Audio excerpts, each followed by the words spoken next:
محدثاتها وكل محدثة بدعة وكل بدعة ضلالة وكل ضلالة في النار. رب اشرح لي صدري ويسر لي أمري واحلل عقدة من لساني يفقهوا قولي. أعوذ بالله السميع العليم من الشيطان الرجيم. بسم الله الرحمن الرحيم.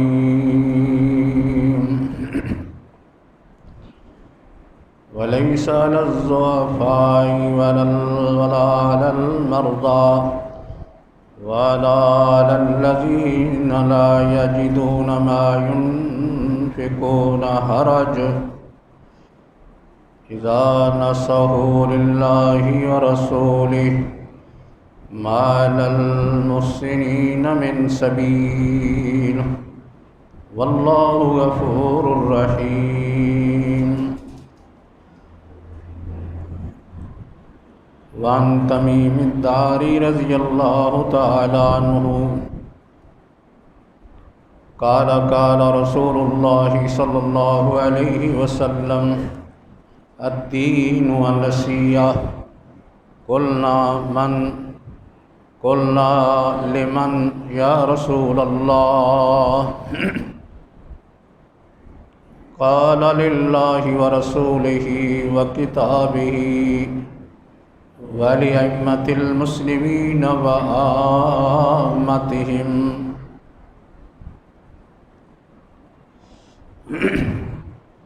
محترم سامعین حضرات،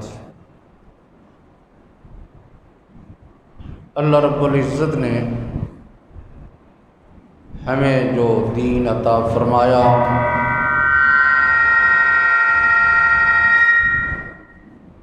یہ دین رحمت ہے، باعث رحمت اللہ رب العزت خود ارحم الراحمین ہے، جن پر یہ دین نازل ہوا وہ رحمت للعالمین ہے۔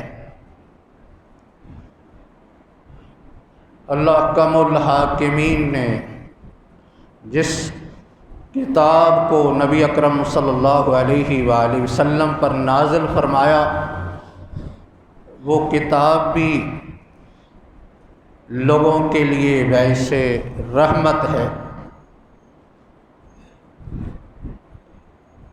نبی صلی اللہ علیہ وسلم نے اسی لیے اس دین کو دین نصیحت قرار دیا ہے کہ دین یہ نصیحت ہے، خیرخواہی ہے، ہمدردی ہے، یہ رحمت کا نام ہے، یہ خلوت اور محبت کا پیغام ہے۔ سورہ توبہ کی آیت مبارکہ جو میں نے آپ کے سامنے تلاوت کی ہے، اللہ رب العزت نے اس میں ان مومنوں کا تذکرہ فرمایا جو جنگ میں پیچھے رہ گئے، جنگ تبوک سے پیچھے رہ گئے، اس میں شرکت نہ کر سکے۔ فرمایا لیس علی الضعفاء ولا علی المرضى ولا علی الذین لا یجدون ما ينفقون حرج اذا نصحوا للہ ورسولہ ما علی المؤمنین محسنین من سبیل واللہ غفور رحیم۔ کمزور لوگ جو بیمار ہیں، معذور ہیں، یا وہ اتنا خرچہ نہیں پاتے جس سے اللہ کے راستے میں جہاد کر سکیں، اگر اس عذر کی بنا پر یہ پیچھے رہ گئے ہیں، ان پر کوئی گناہ نہیں ہے، کوئی مواخذہ نہیں ہے، لیکن شرط یہ ہے کہ یہ اللہ اس کے رسول صلی اللہ علیہ وسلم کے خیر خواہ ہو جائیں، ہمدرد ہو جائیں، اللہ اس کے رسول صلی اللہ علیہ وسلم کے لیے مخلص ہو جائیں۔ آپ نے دین کو خیر خواہی کہا ہے، یہ خیر خواہی ہے، ہمدردی کا دین ہے۔ خیر خواہی کا لفظ کسی کے ساتھ اخلاص کے لیے استعمال ہوتا ہے۔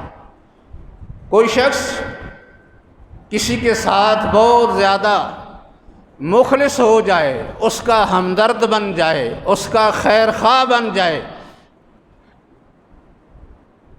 اور اس کے لیے ایسا اخلاص، ایسی ہمدردی کہ جس میں کسی قسم کی کوئی ملاوٹ، کسی قسم کی کوئی آمیز، کسی قسم کا کوئی دھوکہ، دل کی کوئی کھوٹ، کسی کے خلاف دل کے اندر دشمنی، کوئی کراہت، کوئی نقصان کا منصوبہ اگر نہیں ہوتا تو یہ اخلاص ہے، یہ نصیحت ہے، یہ ہمدردی ہے، اور یہ خیر خواہی کا نام ہے۔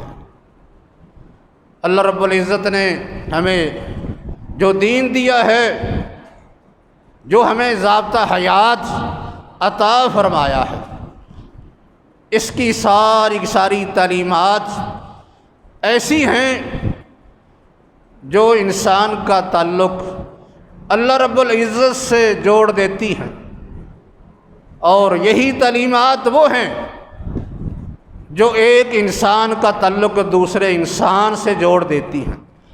ایک معاشرے کا تعلق دوسرے معاشرے سے بن جاتا ہے، ایک خاندان کا تعلق دوسرے خاندان سے بن جاتا ہے۔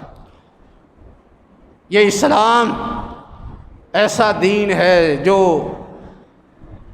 انسان کو اس کے رب کے ساتھ جوڑنے کے لیے آیا ہے، اور لوگوں کو توڑنے نہیں بلکہ ان کو آپس میں جوڑنے کے لیے آیا ہے۔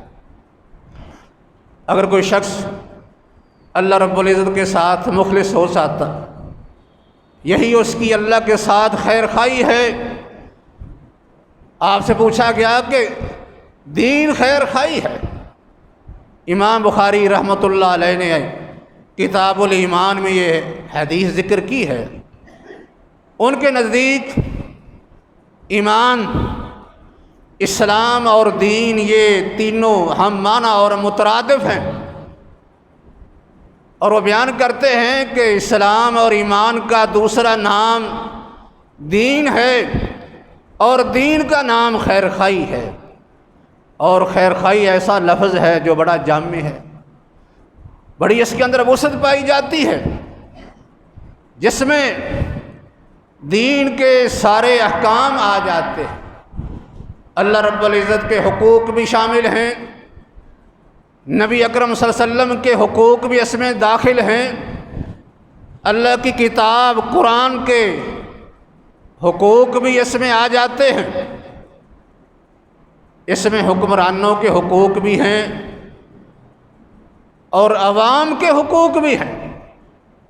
یہ سارے کے سارے احکام جن میں ان سب کے حقوق داخل ہیں، یہ ساری خیر خواہی ہے، اور یہی خیر خواہی، اس کا دوسرا نام دین ہے، اسلام ہے اور ایمان ہے۔ جب ہم بات اسلام کی کرتے ہیں، دین کی کرتے ہیں، تو اس کا مطلب اسلام کے سارے احکامات ہیں،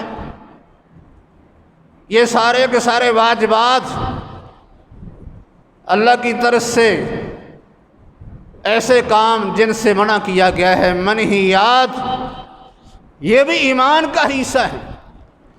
ایسا شخص جو صرف کلمہ پڑھتا ہے، اپنے آپ کو مسلمان کہتا ہے، لیکن احکام کا پابند نہیں، واجبات کو ادا نہیں کرتا، اللہ رب العزت پر جو ایمان نہیں رکھتا وہ تو بالکل دین سے، اسلام سے فارغ ہے، لیکن جو ایمان رکھتا ہے لیکن اس کی عبادت نہیں کرتا، اس کے ساتھ کسی اور کو شریک کر دیتا ہے، عبادت کبھی اللہ کی کرتا ہے، کبھی کسی اور کی کرتا ہے، اس کا مطلب یہ ہے کہ اللہ کے ساتھ وہ مخلص نہیں ہے، اللہ رب العزت کا وہ خیر خواہ اور ہمدرد نہیں ہے، اللہ کے لیے وہ نصیحت نہیں کر رہا،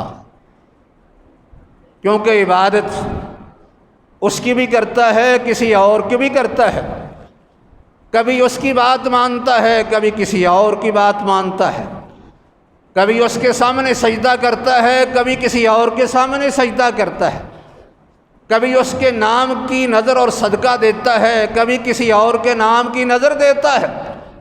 ایسا شخص اللہ رب العزت کے ساتھ مخلص نہیں ہے، اس کے ایمان میں، اس کے اسلام میں، اس کے دین میں اخلاص نہیں ہے۔ اور جب تک کوئی شخص اپنے اللہ کے ساتھ مخلص نہیں ہو جاتا، اس کی توحید کو صحیح طرح نہیں مانتا اور اس کی ذات، صفات اور اعمال میں کسی کو شریک نہیں کرتا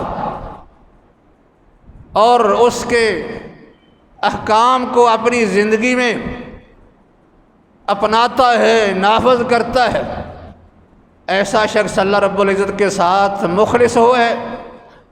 جس نے اللہ کے ساتھ اپنا تعلق اخلاص والا بنا لیا، ایسا شخص کامیاب ہے، اللہ رب العزت کا بڑا محبوب اور پیارا ہے۔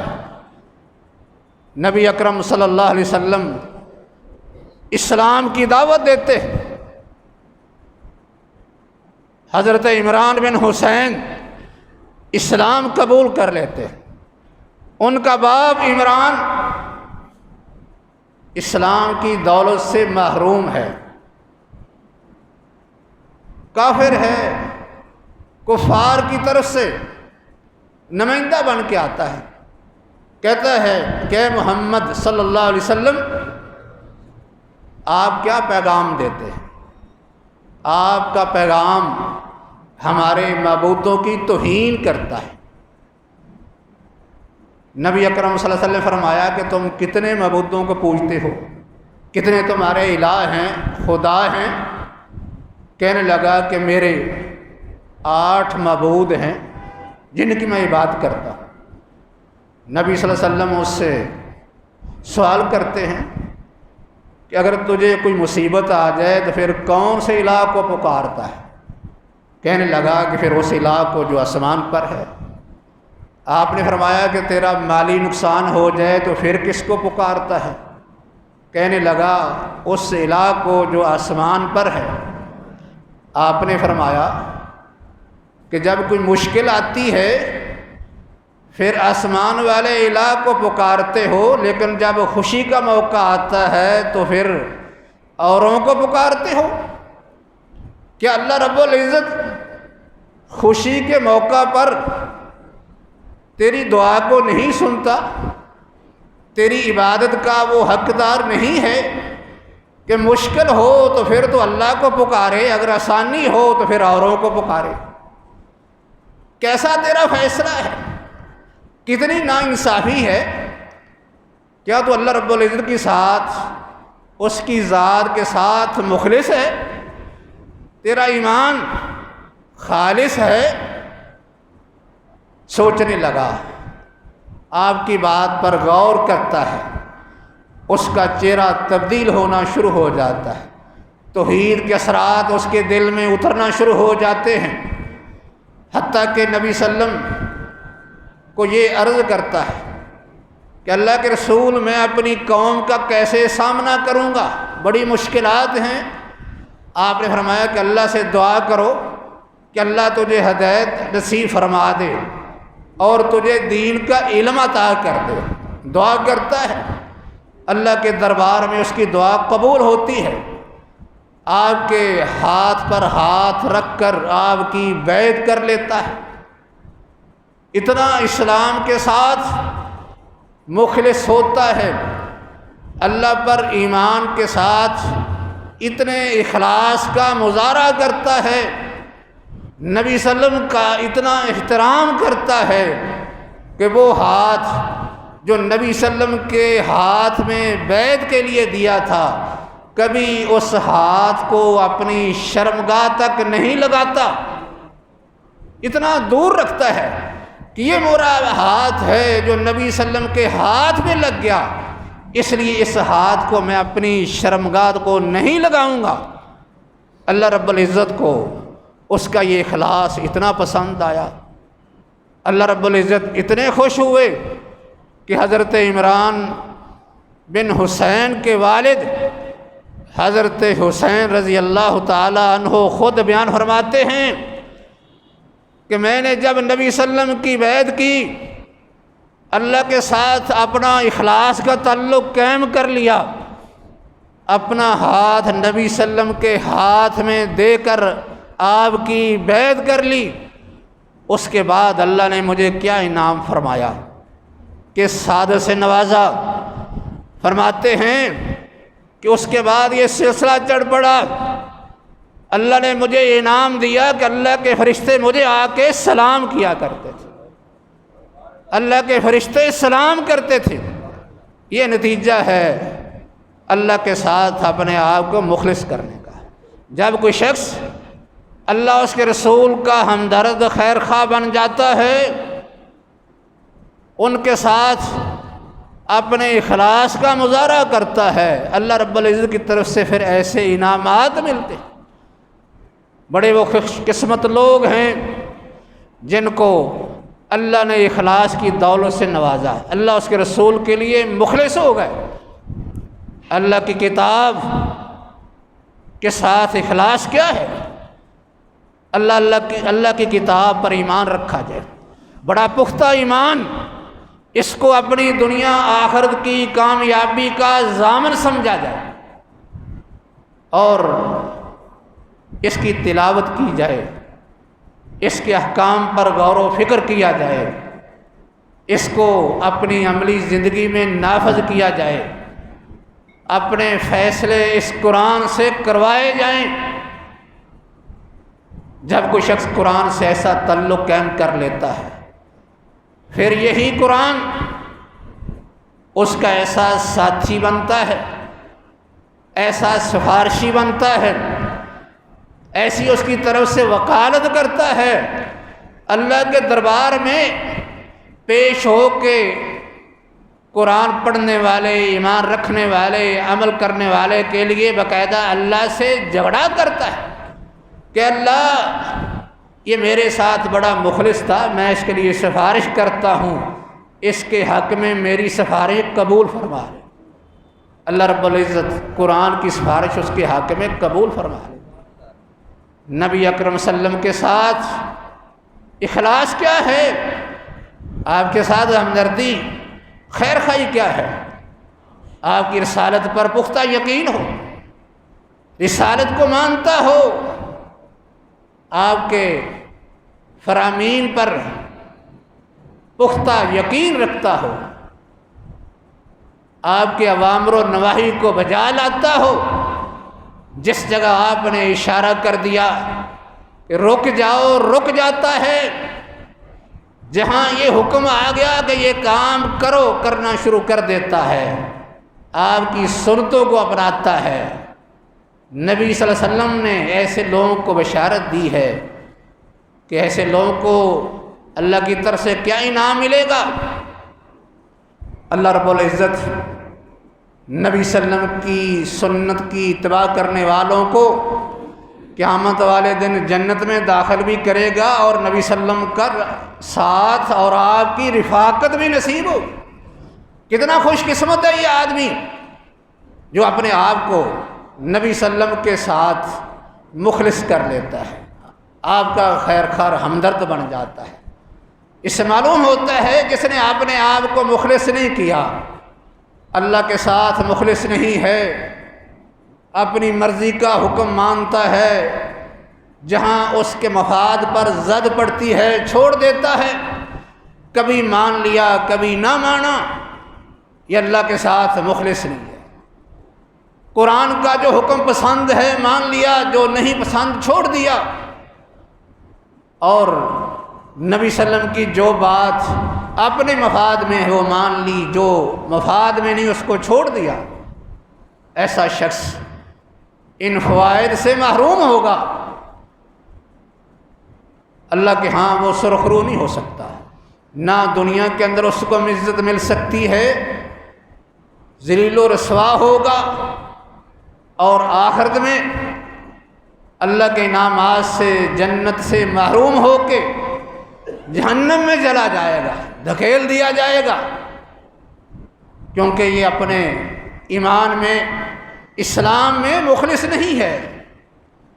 اخلاص یہ بہت بڑی دولت ہے، بڑی نعمت ہے، جس جیسی کوئی نعمت ہو نہیں سکتی۔ اسی پر فیصلے ہوتے ہیں، اخلاص پر فیصلے ہوتے ہیں۔ انسان کا ایک عمل بڑا عظیم عمل ہوتا ہے، جہاد کا عمل بڑا عظیم ہے، علم پڑھنا بہت بڑا عمل ہے، صدقہ خیرات کتنی بڑی نیکی ہے، لیکن اگر شخص ان کاموں کے اندر مخلص نہیں ہے، ریاکار ہے، مفاد پرست ہے، اللہ کی رضا کے لیے کام نہیں کرتا، تو نبی صلی اللہ علیہ وسلم کا فرمان ہے قیامت والے دن یہ بڑے بڑے اعمال، یہ سارے کے سارے اخلاص نہ ہونے کی وجہ سے تباہ و برباد کر دیے جائیں گے۔ ان میں سے کوئی بھی عمل اس کی نجات کا ذریعہ نہیں بنے گا، بلکہ اس کو گھسیٹ کر جہنم کی آگ میں پھینک دیا جائے۔ مخلص نہیں ہے، اخلاص نہیں ہے۔ ہمارا دین اخلاص کا دین ہے، ہمدردی کا دین ہے۔ یہ ہمدردی صرف، یہ خیر خواہی، یہ صرف اللہ اس کے رسول کے لیے، اللہ کی کتاب کے لیے نہیں، بلکہ اللہ رب العزت نے ایسا ہمیں دین دیا ہے جس میں خیر خواہی اللہ کی مخلوق کے لیے بھی ہے۔ یہ دین رحمت کا دین ہے، امن و سلامتی کا دین ہے، جو لوگوں کو دنیا کے اندر بھی ان کی زندگی جنت بنانا چاہتا ہے، اور آخرت میں بھی اللہ رب العزت اپنی نعمتوں سے انہیں نوازنا چاہتا ہے۔ اس لیے ایک اخلاص کا پہلو یہ بھی ہے، نصیحت و خیر خواہی اور ہمدردی یہ بھی ہے۔ اللہ نے جن لوگوں کو آپ پر حاکم بنا دیا، ذمہ دار بنا دیا، آپ ان کے خیر خواہ بن جائیں، ہمدرد بن جائیں، ان کے اچھے کاموں میں معاون بن جائیں، نیکی میں ان کا ساتھ دیں، اچھی بات کہیں، ان کی باتوں کو مانا جائے، اطاعت کی جائے، اللہ کے نافرمانی کا حکم ہو، پھر اللہ کی معصیت میں کسی کی اطاعت، کسی کی فرما برداری نہیں ہے۔ ان کے ساتھ بلا وجہ جھگڑا نہ کیا جائے، اگر غلطی کریں انہیں سمجھایا جائے، ظلم سے اپنی استطاعت کے مطابق روکا جائے، لیکن بغاوت نہ کی جائے، شر اور فساد نہ پیدا کیا جائے۔ کوئی بات ان کی پسند ہو یا ناپسند ہو، اللہ کی نافرمانی، معصیت نہیں ہونی چاہیے، اس میں ان کی مدد کی جائے، ان کا معاون بنا جائے، یہ بھی ان کے ساتھ ہمدردی ہے، خیر خواہی ہے، بلا وجہ ان کے لیے مشکلات نہ پیدا کی جائے۔ عام مسلمان، اس کے لیے بھی نصیحت ہے، یہ دین ہمدردی کا دین ہے، خیر خواہی کا دین ہے۔ اللہ رب العزت چاہتے ہیں، نبی اکرم صلی اللہ علیہ وسلم نے بھی اپنی امت کو ایسا دین دیا ہے جس میں لوگوں کی دنیا کی خیر خواہی بھی ہے۔ اگر کوئی شخص ایک پہلو تو سامنے رکھتا ہے، کہتا ہے کہ میں نے اللہ کے ساتھ خیر خواہی کرنی ہے، کتاب کے ساتھ، رسول کے ساتھ، لیکن کسی شخص کے ساتھ میں نے ہمدردی نہیں کرنی۔ حقیقت یہ ہے کہ جو کسی شخص کے ساتھ، لوگوں کے ساتھ، اللہ کی مخلوق کے ساتھ ہمدردی نہیں کرتا، ان کی خیر خواہی نہیں سوچتا، حقیقت میں اللہ، اس کے رسول، اللہ کی کتاب کے ساتھ بھی مخلص نہیں ہے۔ کیونکہ ہمیں کس نے حکم دیا ہے کہ آپ لوگوں سے ہمدردی کریں؟ کس نے ہمیں حکم دیا ہے کہ آپ لوگوں سے تعاون کریں، ان کے ہمدرد بن جائیں، ان کے خیر خواہ بن جائیں، ان کی مشکلات میں ان کے ساتھی بن جائیں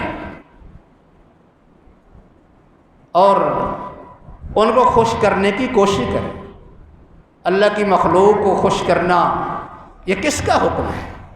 یہ حکم اللہ کا ہے۔ اللہ نے ہمیں بتایا ہے، قرآن ہمیں بتاتا ہے، اس کے رسول ہمیں بتاتے ہیں، انہوں نے ہمیں یہ حکم دیا ہے۔ ایک شخص اگر لوگوں کے حقوق ادا کرتا ہے تو وہ بھی اللہ کے حکم پر ادا کرتا ہے۔ اگر والدین کے حقوق ادا کرتا ہے، وہ سمجھتا ہے کہ میں یہ والدین پر احسان اپنی طرف سے کر رہا ہوں، حقیقت میں وہ اللہ کے ساتھ اخلاص کا مظاہرہ کر رہا ہے، اس لیے کہ اللہ کی ذات نے آپ کو اپنے والدین کے ساتھ احسان کا حکم دیا ہے۔ تو حقیقت میں آپ بات اللہ کی مان رہے ہیں، قرآن کی مان رہے ہیں، اللہ کے رسول صلی اللہ علیہ وسلم کی بات مان کر ہی عمل کر رہے ہیں۔ ہمارا دین کتنا عظیم دین ہے، کتنی اس کے اندر ہمدردی اور خیر خواہی ہے کہ ہم لوگوں کو خوش کرتے ہیں، اللہ ہمیں خوش کرتا ہے۔ ہم دوسروں کا لحاظ رکھتے ہیں، اللہ ہمارا لحاظ رکھتا ہے۔ ہم دوسروں کی مشکلات دور کرتے ہیں، اللہ ہماری مشکلات دور کرتا ہے۔ کتنا عظیم دین ہے، ایسی تعلیمات کسی دین میں نہیں پائی جاتی۔ اگر کسی کے اندر لوگوں کی ہمدردی کے کچھ اصول ہیں، اللہ سے دوری ہے، اللہ کی عبادت نہیں ہے، ان کے ہاں اللہ کی تعلیمات نافذ نہیں ہیں، اللہ کو بھولے ہوئے۔ کسی جگہ یہ بھی ہے، اگر کوئی اللہ کے احکام کی پابندی کرتا ہے، پاسداری کرتا ہے، تو وہ لوگوں کے حقوق کو نظر انداز کر سکتا، حالانکہ دونوں چیزوں کو ایک ساتھ لے کے چلنا ہے۔ نبی کریم صلی اللہ علیہ وسلم نے ہمیں کہا کہ یہ دین خیر خواہی کا نام ہے۔ حضرت جریر بن عبداللہ رضی اللہ تعالیٰ عنہ بیان کرتے ہیں کہ نبی اکرم صلی اللہ علیہ وسلم سے میں نے بیعت لی تھی، بایعت وسلم علی اقام الصلاۃ و ایتاء الزکوٰۃ وانوال النصح لکل مسلم۔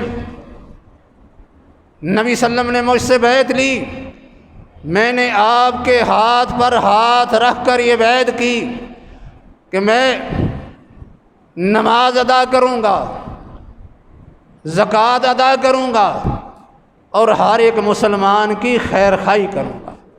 باقاعدہ آپ نے یہ بیعت لی ہے، جس سے معلوم ہوتا ہے کہ نبی صلی اللہ علیہ وسلم ان چیزوں کی بیعت بھی لیتے تھے جس میں انسان اللہ کے ساتھ مخلص ہوتا ہے، اور آپ ان لوگوں سے ایسی بیعت بھی لیتے تھے جن میں انسان بندوں کے ساتھ مخلص ہوتا ہے۔ خیر خواہی پر بیعت لی حضرت جریر بن عبداللہ رضی اللہ تعالیٰ عنہ نے، کیونکہ آپ کے ساتھ بیعت کی تھی، اس پر عمل کر کے بھی دکھایا ہے۔ لوگوں کے ساتھ معاملہ کرتے، خرید و فروخت کرتے، کہتے تو بھی مجھے ایک چیز دے رہا ہے، میں بھی دے رہا ہوں، تیری چیز میری چیز سے بہتر ہے، تجھے اختیار ہے کہ یہ سودا مکمل کر لے یا اس کو ختم کر دے، تیرا اختیار ہے، لیکن ہے تیری چیز بہتر۔ یہ خیر خواہی ہے۔ حتیٰ کہ انہوں نے خیر خواہی کا ایک بڑا عجیب نمونہ پیش کیا۔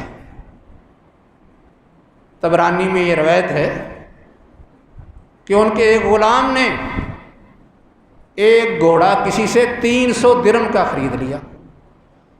300 درہم کا گھوڑا ان کا غلام خرید کے لے آتا ہے۔ وہ دیکھتے ہیں کہ یہ گھوڑا 300 درہم کا تو نہیں ہے، تو بہت مہنگا ہے۔ اس سے معلوم ہوتا ہے کہ مالک کو غلطی لگی ہے، اس نے یہ گھوڑا سستا دے دیا۔ باقاعدہ اس مالک کے پاس تشریف لے جاتے ہیں، کہتے ہیں کہ اے بھائی، تو نے میرے غلام کو اپنا گھوڑا 300 درہم کا دے دیا ہے، جبکہ تیرا گھوڑا تو بہت مہنگا ہے۔ میں چاہتا ہوں کہ اس کی مکمل قیمت تجھے ادا کر دوں۔ قیمت بڑھاتے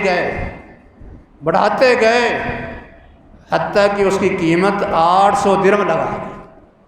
800 درہم قیمت اس کی ادا کر کے پھر اس سے گھوڑا خریدا۔ یہ کس لیے ہے؟ کیونکہ نبی صلی اللہ علیہ وسلم کے ہاتھ پر بیعت کی تھی کہ میں نے ہر مسلمان کی خیر خواہی کرنی ہے۔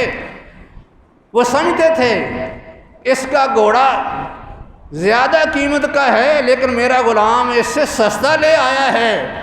تو جریر بن عبداللہ، جس نے نبی صلی اللہ علیہ وسلم کے ہاتھ پر ہر مسلمان کی خیر خواہی کے لیے بیعت کی تھی، وہ کسی مسلمان کو نقصان نہیں پہنچانا چاہتا کہ اس کی چیز 800 درہم کی ہو اور اس کا غلام 300 درہم کی خرید کر لے آئے۔ آج کون ہے جو ایسی مثال پیش کرے؟ کوشش یہ ہوتی ہے کہ اگر کسی چیز کی قیمت 500 ہے، ایسی چال چلی جائے، ایسا دھوکہ کیا جائے، ایسی باتیں کی جائیں کہ 500 کی چیز جو ہے وہ 200 کی خرید کی۔ یہ خیر خواہی نہیں ہے، ہمدردی نہیں ہے۔ آپ کا ارشاد ہے لا یؤمن احدکم حتی یحب لاخیہ ما یحب لنفسہ۔ کوئی شخص اس وقت تک کامل مومن نہیں ہو سکتا جب تک دوسروں کے لیے وہی چیز پسند نہ کرے جو اپنے لیے کرتا ہے۔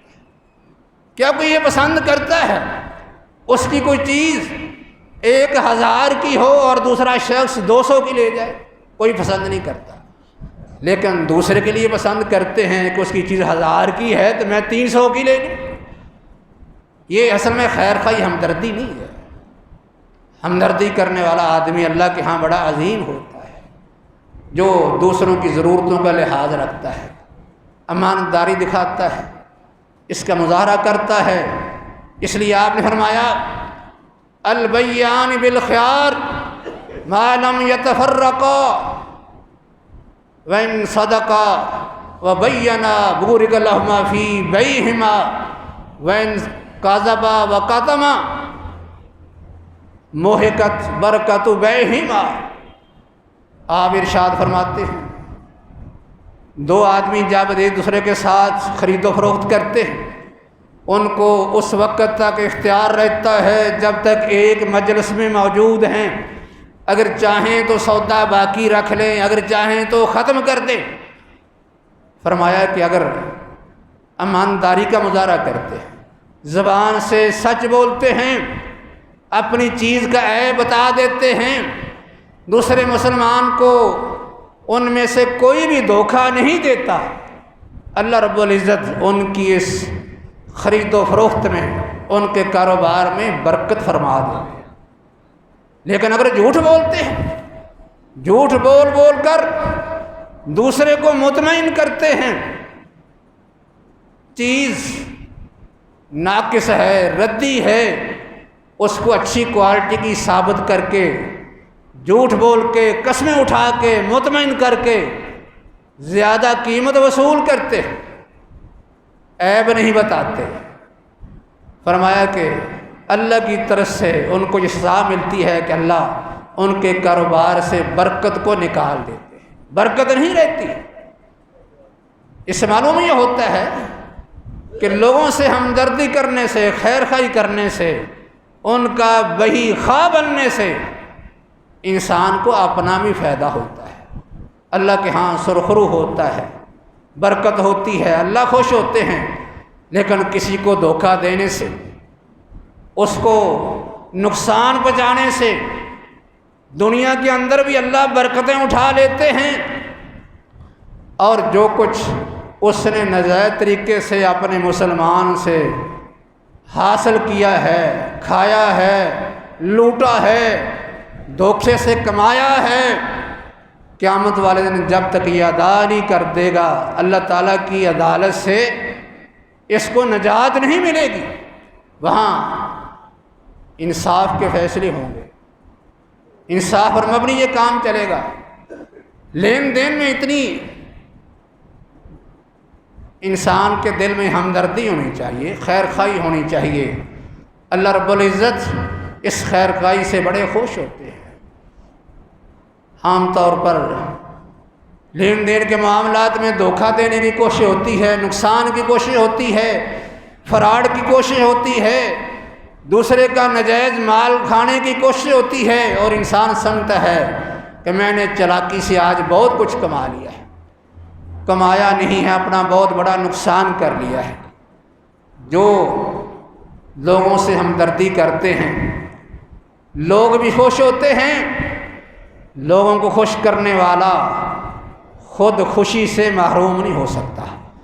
نبی صلی اللہ علیہ وسلم نے پہلی امتوں کے ایک آدمی کا واقعہ بیان فرمایا کہ وہ آدمی فوت ہوتا ہے، اللہ کے فرشتے حاضر ہوتے ہیں، پوچھتے ہیں تیری کوئی نیکی؟ کہنے لگا مجھے تو اپنی کوئی نیکی نظر نہیں آتی، ساری زندگی ایسے ہی گزر گئی۔ انہوں نے کہا کہ نہیں، کوئی یاد کرو، شاید تیرے ذہن میں کوئی بات ہو۔ کہنے لگا کہ ہاں ایک بات ہے کہ میں لوگوں کے ساتھ اچھا معاملہ کرتا تھا، جب میں کوئی چیز بیچتا خریدتا اپنے غلاموں کو باقاعدہ یہ حکم دیتا تھا کہ اگر کوئی خوشحال ہے اس کو بھی مہلت دے دو، تنگ دست ہے اس کو مہلت دے دو، یا ویسے ہی معاف کر دو۔ کسی سے کچھ لینا ہے تو تنگ دست کو معاف کر دو، یا کم سے کم اس کو مہلت دے دو حتیٰ کہ وہ ادا کرنے کے قابل ہو جائے۔ اگر کوئی شخص خوشحال ہے تو اس کو بھی میں رائے دے دیتا تھا۔ یہ میری ایک نیکی تھی۔ یہ لوگوں سے ہمدردی کر رہا ہے، خیر خواہی کر رہا ہے۔ اللہ رب العزت کو یہ اتنا شخص پسند آیا، لوگوں کو خوش کرنے والا تھا، تنگ نہیں کرتا تھا۔ نبی اکرم صلی اللہ علیہ وسلم نے فرمایا اللہ کی طرف سے اس کے لیے اعلان ہو گیا کہ اللہ رب العزت نے فرمایا کہ میں اس سے زیادہ حق رکھتا ہوں۔ اگر یہ شخص لوگوں سے ہمدردی کرتا ہے، لوگوں کو معاف کرنے والا ہے، تو میں تو وحدہ لا شریک غفور رحیم ہوں، میں تو زیادہ مہربان ہوں۔ اللہ رب العزت نے اس شخص کو معاف کر دیا اور جنت الفردوس میں داخل کر دیا۔ یہ ہمدردی ہے، یہ نصیحت ہے، خیر خواہی ہے، دوسروں کو خوش کر رہا ہے۔ اللہ رب العزت اسے کس طرح خوش کر رہے ہیں۔ حضرت عمر بن خطاب رضی اللہ تعالی عنہ نے نیا کپڑا پہنا اور یہ دعا کی الحمدللہ الذی کسانی ما واری بہ عورتی وتجمل فی حیاتی۔ اللہ تیرا شکر ہے جس نے مجھے کپڑا دیا، میں اسے اپنا صدر ڈانتا ہوں اور اس کے ساتھ میں زیب و زینت حاصل کرتا ہوں۔ حضرت عمر رضی اللہ تعالیٰ عنہ نے یہ دعا پڑھی، نیا کپڑا پہنا، اور اس کے بعد فرمانے لگے کہ میں نے نبی صلی اللہ علیہ وسلم سے یہ حدیث سنی ہے، یاد رکھ لو۔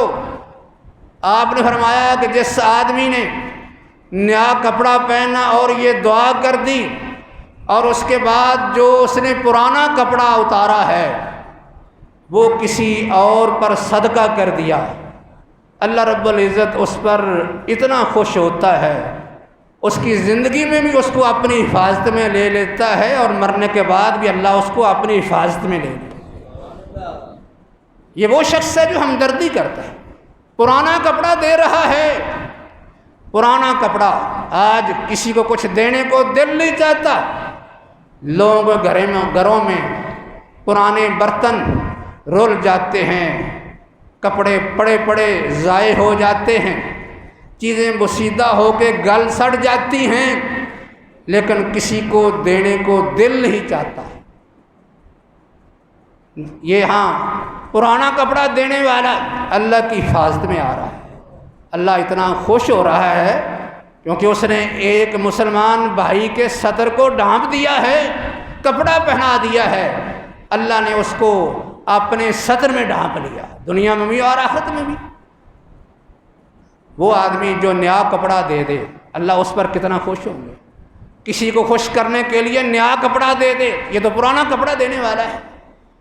نبی صلی اللہ علیہ وسلم کے پاس ایک اعرابی آتا ہے، کہتا ہے کہ اللہ کے رسول مجھے کوئی ایسا عمل بتا دیجئے کہ میں جنت میں داخل ہو جاؤں، جنت میں داخل ہونا چاہتا ہوں۔ آج ہمارا مسلمان پوچھتا ہے کہ ایسا کوئی نسخہ بتاؤ، ایسا وظیفہ اور ورد بتاؤ کہ میرا کاروبار چل پڑے۔ صحابہ کرام آپ سے آ کے سوال کرتے تھے اللہ کے رسول کوئی ایسا عمل بتاؤ جو جنت میں داخل کر دے۔ آپ نے فرمایا کہ غلام کی گردن آزاد کرو۔ وہ کر نہیں سکتا تھا، دیہاتی تھا، عرابی تھا، کر نہیں سکتا تھا۔ آپ نے فرمایا کہ اگر تو نہیں کر سکتا کسی بھوکے کو کھانا کھلا دے، کسی پیاسے کو پانی پلا دے، اللہ رب العزت کے بدلے میں تجھے جنت میں داخل کر دے۔ کام چھوٹا ہے دیکھنے میں، کھانا کھلانا کسی کو، پانی پلانا، ہمدردی ہے، خیر خواہی ہے، ہمارا دین خیر خواہی کا نام ہے۔ اللہ رب العزت کتنے خوش ہوتے ہیں، اس کے لیے جنت کا انعام مل رہا ہے۔ انسان بڑا کنجوس واقع ہوا ہے، کسی کو کچھ دینے کے لیے تیار نہیں ہوتا۔ اللہ ارحم الراحمین ہے، وہ چاہتا ہے کہ میرے بندوں پر مہربان ہو جائیں۔ اللہ انہی بندوں پر رحم فرماتا ہے جو اپنے بندوں پر رحم کرتے ہیں، ان کی مدد فرماتا ہے جو ان کی مدد کرتے ہیں۔ نبی اکرم صلی اللہ علیہ وسلم نے فرمایا کہ ایک شخص بیچارہ جہاد کے لیے جانا چاہتا ہے، جہاد میں ہے، جنگ کر رہا ہے، سواری نہیں ہے، کھانا نہیں ہے۔ آپ نے فرمایا کہ جس پہ سواری زائد ہے وہ اس کو دے دو، اگر کوئی کھانا زائد ہے تو اس کو دے دو۔ آپ چیزیں گنواتے رہے، اتنی گنوائی کہ صحابی بیان کرنے والے بیان کرتے ہیں کہ میں نے سمجھا کہ نبی صلی اللہ علیہ وسلم تو زائد چیز کا ہمیں وارث نہیں چھوڑیں گے، سب چیزیں جو زائد ہیں دوسروں کو دلوا دیں گے۔ ہمدردی کا یہ انداز ہے، یہ ہمدردی، یہ خیر خواہی جو ایک مسلمان دوسرے مسلمان کے لیے کرتا ہے، اللہ کو بڑی پسند ہے۔ یہ مال دیتا ہے، کھانا کھلاتا ہے، پانی پلاتا ہے، دیکھنے میں معمولی نیکیاں سمجھتا ہے، کپڑا پہناتا ہے۔ فرمایا کہ ایسا شخص جو کسی سے مشکل دور کرتا ہے، کوئی آدمی مشکل میں پھنسا ہوا ہے، مشکل دور کر دیتا ہے۔ من نفس قربۃ من قرب الدنیا نفس اللہ عنہ قربۃ من قرب یوم القیامہ، من یسر علی موسر یسر اللہ علیہ فی الدنیا والآخرہ، من ستر مسلما سترہ اللہ علیہ یوم القیامہ، واللہ فی عون العبد ما کان العبد فی عون اخیہ۔ فرمایا کہ جو شخص دنیا میں کسی مسلمان کی کوئی مشکل دور کرتا ہے، آسانی مہیا کر دیتا ہے، اللہ قیامت والے دن اس کے لیے مشکلات کو دور فرما دیں گے، آسانیاں پیدا فرما دیں گے۔ قیامت والے کتنی مشکلات میں ہوگا، اللہ انہی پر آسانیاں فرمائیں گے جو اس کی مخلوق پر آسانیاں کرنے والے ہیں۔ فرمایا کہ جو کسی کی پردہ پوشی کرتا ہے اللہ اس کے گناہوں پر پردہ ڈال دے گا۔ اور آپ یہ بھی فرماتے ہیں جس نے دنیا کے اندر کسی تنگ دست کے لیے آسانی پیدا کر دی، آسانی پیدا کر دی، اس سے قرض لینا ہے مہلت دے دی، معاف کر دیا، آسانی پیدا کرتا ہے۔ آج کل لوگوں کے لیے مشکلات پیدا کرتے ہیں، آسانیاں پسند نہیں ہوتی۔ مسلمان چاہتا ہے دوسرا ہمیشہ اذیت میں رہے، مشکلات میں رہے، غریب رہے، تنگ دست رہے، اللہ کی نعمتوں سے محروم رہے، تاکہ میرے سامنے جھکا رہے، میری اس پر چتراہٹ اور سرداری قائم رہے، میرا امتیاز باقی رہے۔ لیکن اللہ فرماتے ہیں جو کسی تنگ دست کے لیے آسانی پیدا فرماتا ہے، یہ تو دنیا میں آسانی کرتا ہے، اللہ رب العزت اس کے لیے دنیا میں بھی اور آخرت میں بھی آسانیاں پیدا فرما دے گا، دنیا کے اندر بھی اور آخرت میں بھی اس کی مشکلات اللہ دور کر دے گا۔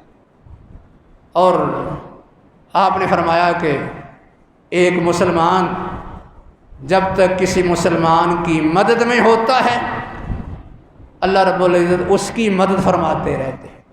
دوسروں کی مدد کرنے والا اللہ کی مدد کا حقدار بن جاتا ہے۔ اس سے معلوم ہوتا ہے کام وہ ایک مسلمان کا کر رہا ہے، انسان کا کر رہا ہے، اپنے بھائی کا کر رہا ہے، اس کو خوش کر رہا ہے، لیکن اللہ رب العزت اس پر خوش ہو کے اپنے کس طرح اس پر انعامات فرما رہے ہیں۔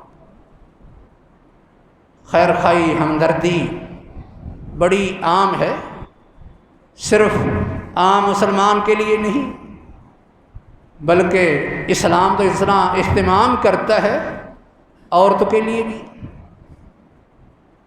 ہمدردی کرنے کا حکم ہے۔ زمانہ جاہلیت میں عورت بڑی مظلوم تھی، حقوق سے محروم تھی، ظلم کا شکار تھی، لیکن نبی صلی اللہ علیہ وسلم نے ہمدردی کرنے کا حکم فرمایا ہے، ان کو خوش کرتا ہے، یتیم کی کفالت کرتا ہے۔ آپ ارشاد فرماتے ہیں یتیم کی کفالت کرنے والا جنت میں میرے ساتھ ایسے ہوگا جیسے یہ 2 انگلیاں ہیں۔ بچیاں جو ظلم کا شکار تھی ان کو جائیداد سے محروم کر دیا جاتا اور بہت سے حقوق سے محروم رکھا جاتا، چھوٹے طبقے میں شمار کیا جاتا تھا۔ آپ نے فرمایا کہ جس شخص نے 2 بیٹیوں کی، 2 بہنوں کی، یا ایسی 2 عورتیں جن کا کوئی وارث نہیں ہے، ان کی کفالت کی، تعلیم و تعلیم کا انتظام کر دیا، اللہ رحم الحاکمین اس سے اتنا خوش ہوں گے کہ یہ عمل اس کا جہنم کی آگ کے سامنے اس کے لیے پردہ بن جائے گا، رکاوٹ بن جائے گا، جہنم کی آگ سے بچ جائے گا۔ یہ عمل چھوٹا نہیں ہے، یہ ہمدردی اللہ کے ہاں کتنی اہمیت رکھتی ہے کہ وہ بچیوں کو خوش کر رہا ہے، ان سے ہمدردی کر رہا ہے، خیر خواہی کر رہا ہے۔ اللہ رب العزت پر اس قدر خوش ہوتے ہیں کہ جہنم کی آگ سے اس عمل کو اس کے لیے پردہ بنا دیتے ہیں، بچ جائے گا۔ مسلمان غلاموں کے ساتھ ہمدردی کرتا ہے، اسلام نے ہمدردی کو عام رکھا ہے، کوئی بھی ہو۔ غلام بھی بڑے مظلوم تھے، بیچارے بڑے مقہور تھے، مجبور تھے، کوئی ان کے ساتھ ہمدردی کرنے کے لیے تیار نہیں تھا۔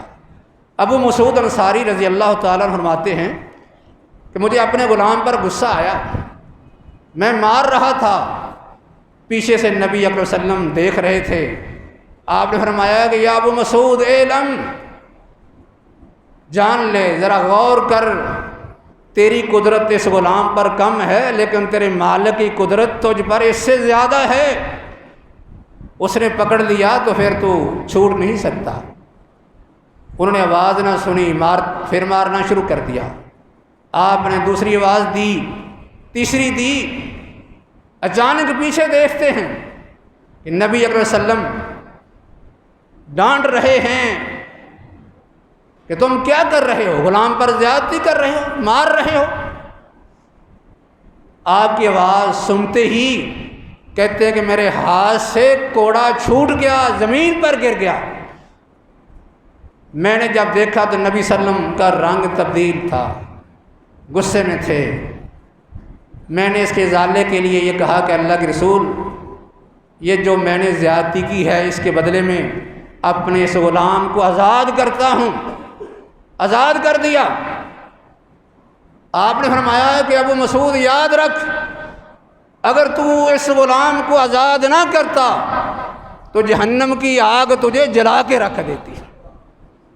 اتنا تو ظالم ہے، اپنے غلام کو مار رہا ہے۔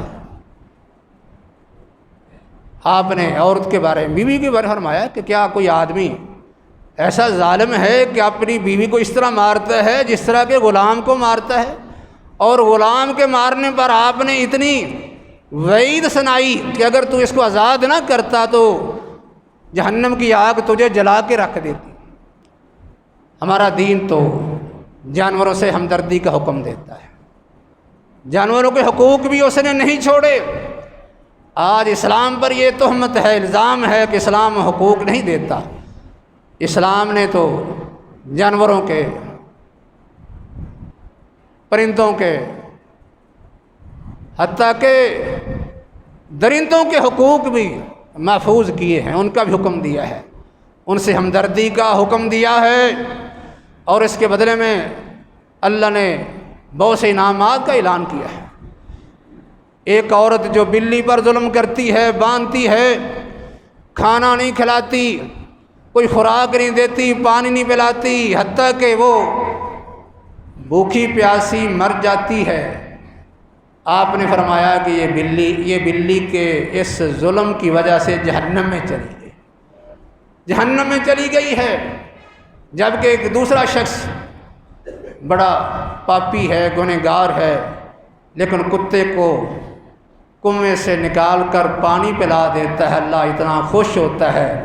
حدیث پاک میں آتا ہے کہ اللہ نے اس کے گناہ معاف فرما دیے اور اس کو جنت میں داخل فرما دیا۔ یہ ہمارا اسلام ہے، جس کا دوسرا نام ایمان بھی ہے، دین بھی ہے، اور خیر خائی بھی ہے۔ خیر خائی اللہ کے ساتھ بھی ہے، رسول کے ساتھ، قرآن سے، حکمرانوں سے اور عام مسلمانوں سے۔ اللہ کے ہاں وہ شخص بڑا پسندیدہ ہے جو ہمدردی کرنے والا ہے، خیر خائی کرنے والا ہے۔ حضرت عبد الرحمن بن عوف رضی اللہ تعالیٰ عنہ مدینہ میں تشریف لاتے ہیں، مہاجر تھے، سب کچھ مکہ میں چھوڑ کے آ گئے۔ آپ نے سعد بن ربیع کے ساتھ ان کا بھائی چارہ قائم کر دیا۔ اتنا اثار ہے نا یہ ہمدردی، اثار، دوسروں کو اذیت سے بچانا، آسانی پیدا کرنا۔ کہتے ہیں کہ میرے بھائی، میرا جتنا مال ہے میں آدھا آپ کو دیتا ہوں، تقسیم کر دیتا ہوں، آدھا تیرا ہوگا آدھا میرا ہوگا۔ میری 2 بیویاں ہیں، تیری بیوی نہیں، ایک کو طلاق دیتا ہوں، جو تجھے پسند ہے جب وہ عدت پوری کر لے اس سے شادی کر لینا۔ دینے والا بھی کتنا سخی دل ہے، دریا دل ہے، اپنا آدھا مال دے رہا ہے اپنے بھائی کو، 2 بیویوں میں سے ایک بیوی دے رہا ہے، لینے والا بھی کتنا دل کا غنی ہے۔ کہتے ہیں کہ میرے بھائی، اپنا سب کچھ اپنے پاس رکھو، مجھے ضرورت نہیں، اللہ تعالیٰ تیرے مال میں، تیرے اہل و عیال میں برکت عطا فرمائے۔ برکت کی دعا کرتے ہیں۔ کہتے ہیں کہ مجھے آپ بازار بتا دیں کہ آپ کا بازار منڈی کہاں ہے، میں کاروبار کرتا ہوں، کاروبار کرنے نکلتے ہیں۔ چند دن گزرتے ہیں، اتنا مال جمع کر کے لے آتے ہیں کہ بعد میں گٹھلی کے برابر سونا دے کے ایک انصاری عورت سے شادی کر لیتے ہیں۔ اللہ نے اتنی برکت کی کہ گٹھلی کے برابر سونا لے کے ایک انصاری عورت سے شادی کر لی۔ یہ سعد بن ربیع جو اتنی قربانی دینے والے ہیں، نبی صلی اللہ علیہ وسلم کو کتنے محبوب تھے، کتنے پیارے تھے۔ جنگ احد میں بیچارے مسلمان شہید پڑے ہیں، آپ نے فرمایا کہ جاؤ سعد کو تلاش کرو۔ تلاش کرنے والا تلاش کرتا ہے، واضح دیتا ہے کہ سعد کہاں ہیں، بیچارے آخری سانسوں میں ہیں، بول نہیں رہے، لیکن وہ کہتا ہے کہ میں آواز اس لیے دے رہا ہوں کہ آپ کے حالات پوچھنے کے لیے مجھے نبی صلی اللہ علیہ وسلم نے خود بھیجا ہے۔ بیچارے بول نہیں سکتے تھے، لیکن بڑی ہمت سے آواز نکالی، کہنے لگے کہ میں تو بالکل مر رہا ہوں، لیکن میری طرف سے نبی صلی اللہ علیہ وسلم کو سلام کہہ دے دینا اور میرا یہ پیغام سنا دینا کہ اللہ کے رسول میں جس حالت میں پڑا ہوں اس حالت میں میں جنت کی خوشبو محسوس کر رہا ہوں، اور میری قوم کو یہ پیغام سنا دینا کہ اے میری قوم، تم نے مدینہ میں جا کے نبی صلی اللہ علیہ وسلم کے ہاتھ پر بیعت کی تھی کہ اللہ کے رسول ہم تمہاری حفاظت اس طرح کریں گے جس طرح کہ اپنے بال بچوں کی کرتے ہیں، اپنی کرتے ہیں، اس لیے جب تک تم میں سے کوئی آنکھ زندہ ہے نبی صلی اللہ علیہ وسلم کو کوئی نقصان نہیں پہنچنا چاہیے، یہ میرا پیغام میری قوم کو سنا دو۔ جب وہ صحابی واپس آتے ہیں نبی صلی اللہ علیہ وسلم کے سامنے ان کا پیغام سناتے ہیں اور سلام پیش کرتے ہیں کہ یہ پیغام ہے اور یہ سلام ہے آپ کے لیے۔ نبی صلی اللہ علیہ وسلم خوش ہو کے اعلان فرماتے ہیں، یہ وہ سعد ہیں، کتنا عظیم شخص ہے کہ جو زندہ رہا پھر بھی اللہ اس کے رسول کی خیر خواہی کرتا رہا، موت آئی تو پھر بھی اس حال میں آئی کہ اللہ اس کے رسول کی خیر خواہی سوچ رہا ہے۔ یہ عظمت ان لوگوں کو ملتی ہیں جو اللہ کے لیے، اس کے رسول کے لیے، ایمان والوں کے لیے مخلص ہو جاتے ہیں، ہمدرد اور خیر خواہ بن جاتے ہیں۔ اللہ کے ہاں وزن انہی لوگوں کا ہوتا ہے۔ نبی صلی اللہ علیہ وسلم کی ایک حدیث بتا کے بات ختم کرتا ہوں۔ آپ نے تشریف فرما تھے، ایک آدمی گزرتے ہوئے دیکھا اور پاس بیٹھے آدمی سے پوچھا اس شخص کے بارے میں تیری کیا رائے ہے؟ کہنے لگا کہ بڑا یہ عظیم آدمی ہے، بڑا مالدار ہے، اشرافیہ طبقے سے تعلق رکھتا ہے، کسی کو نکاح کا پیغام دے تو رد نہیں ہو سکتا، کسی کی سفارش کرے کوئی ٹھکرا نہیں سکتا، بڑا عظیم آدمی ہے۔ تھوڑی دیر بعد ایک اور آدمی گزرتا ہے، غریب تھا لیکن اللہ اس کے رسول کے ساتھ مخلص تھا، ہمدرد تھا، خیر خواہ تھا۔ آپ نے فرمایا کہ اس کے بارے میں تیری کیا رائے ہے؟ کہنے لگا کہ ایسا غریب ہے، کسی کو اگر نکاح کے لیے پیغام بھیجے تو کوئی رشتہ دینے کے لیے تیار نہ ہو، کسی کی سفارش کرے تو اس کی سفارش کوئی قبول کرنے کے لیے تیار ہی نہیں ہے، غریب سا آدمی ہے، کوئی اس کی حیثیت نہیں، کوئی وقت نہیں۔ لیکن نبی صلی اللہ علیہ وسلم نے فرمایا کہ تیرا یہ جو تبصرہ ہے، تجزیہ ہے، یہ غلط ہے۔ آپ نے فرمایا کہ جس آدمی کو تو نے بڑا عزت والا قرار دیا ہے، ایسے عزت والوں سے ساری دنیا بھر جائے تو یہ جو فقیر جس کے بارے میں تو یہ کہہ رہا ہے کہ اس کی بات سنی نہیں جاتی، کوئی اس کو رشتہ دینے کے لیے تیار نہیں ہے، کوئی اس کی سفارش قبول کرنے کے لیے تیار نہیں ہے، اس کا مقابلہ ایسے خوشحال لوگ، ایسے اشرافیہ طبقے کے لوگ دنیا بھر جائے پھر بھی ان کا مقابلہ نہیں کر سکتے۔ اللہ کے ہاں قدر ان لوگوں کی ہے جو اللہ کے دین کے ساتھ مخلص ہیں، مسلمانوں کے ساتھ مخلص ہیں۔ اللہ رب العزت کے ہاں سچے مخلص کی بڑی اہمیت ہے، بڑی قدر و قیمت ہے۔ حضرت عبداللہ بن مسعود رضی اللہ تعالیٰ عنہ بڑے کمزور صحابی تھے، پتلی پتلی پنڈلیاں تھیں، مسواک اتار رہے تھے، صحابہ کرام ان کی پنڈلیوں کو دیکھ کر ہنسنے لگے کہ کیسا شخص ہے، اتنی ہلکی سی پنڈلیوں کو دیکھ کر ہنس رہے ہیں۔ لیکن اللہ کا مخلص بندہ تھا، بڑی قربانیاں تھیں، بڑا ہمدرد تھا، خیر خواہ تھا، بہی خواہ تھا۔ نبی صلی اللہ علیہ وسلم نے ارشاد فرمایا کہ اے ساتھیو، تم عبداللہ بن مسعود کی پنڈلیاں دیکھ کر ہنس رہے ہو کہ اتنی پتلیاں ہیں، لیکن یہ بات یاد رکھو اللہ کے ہاں ان کا بڑا وزن ہے۔ قیامت والے دن جب اللہ تعالیٰ ان پنڈلیوں کو اپنے ترازو میں رکھیں گے تو یہ پنڈلیاں جو ہیں ان کا وزن احد پہاڑ سے زیادہ بن جائے۔ یہ ان لوگوں کی قدر ہے جو اسلام کے لیے مخلص ہوتے ہیں، اللہ کے لیے مخلص ہو جاتے ہیں، اس کے رسول کے لیے، اللہ کی کتاب کے لیے، مسلمانوں کے لیے ہمدردی مسلمانوں کی کرتے ہیں، ان کو خوش کرتے ہیں، لیکن اللہ خوش ہو کے ان کو خوش کر دیتا ہے۔ اس لیے آپ نے فرمایا کہ اعمال میں سے سب سے بہترین عمل یہ ہے کوئی مسلمان دوسرے مسلمان کو خوش کر دے، اس کی پریشانی کو دور کر دے، اس کا قرض اتار دے، اس کی بھوک دور کر دے۔ آپ نے فرمایا کہ میں چاہتا ہوں میں کسی مسلمان کے ساتھ چلوں اور اس کی حاجت پوری کر دوں، اس کے کام کو پورا کر دوں، اس کی مشکل کو دور کر دوں، یہ مجھے اس سے بہتر ہے کہ کسی مسجد میں 1 مہینے تک اعتکاف کرتا رہوں۔ فرمایا کہ جو کسی مسلمان کے ساتھ نکلتا ہے اس کا کام کروانے کے لیے، اس کی مشکل کو دور کرنے کے لیے، اس سے ہمدردی کرنے کے لیے، تو حتیٰ کہ وہ کام مکمل کر دیتا ہے، اللہ رب العزت قیامت والے دن اس کو ثابت قدم رکھیں گے، اس کے پاؤں نہیں اکھڑیں گے، جبکہ اس دن بڑے بڑوں کے پاؤں جو ہے وہ پھسل جائیں گے۔ یہ ہے اچھا اخلاق، یہ ہے اخلاص۔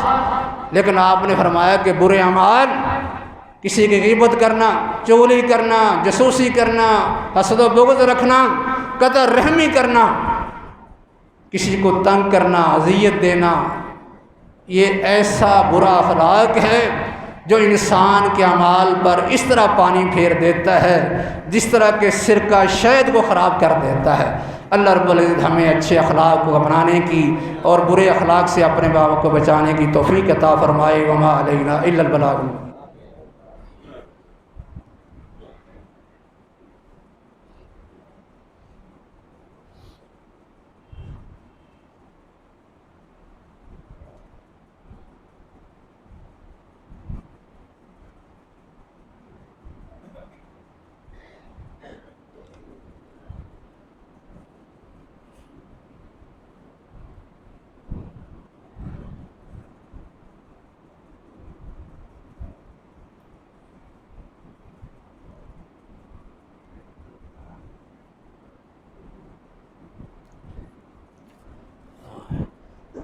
ایک تو یہ سوال ہے، کچھ لوگ اپنے ملازمین کے ساتھ اچھا سلوک نہیں کرتے، ان کو بھی غلاموں کی طرح سمجھتے ہیں جبکہ وہ غلام نہیں ہوتے، ملازم کی حیثیت کام کرتے ہیں۔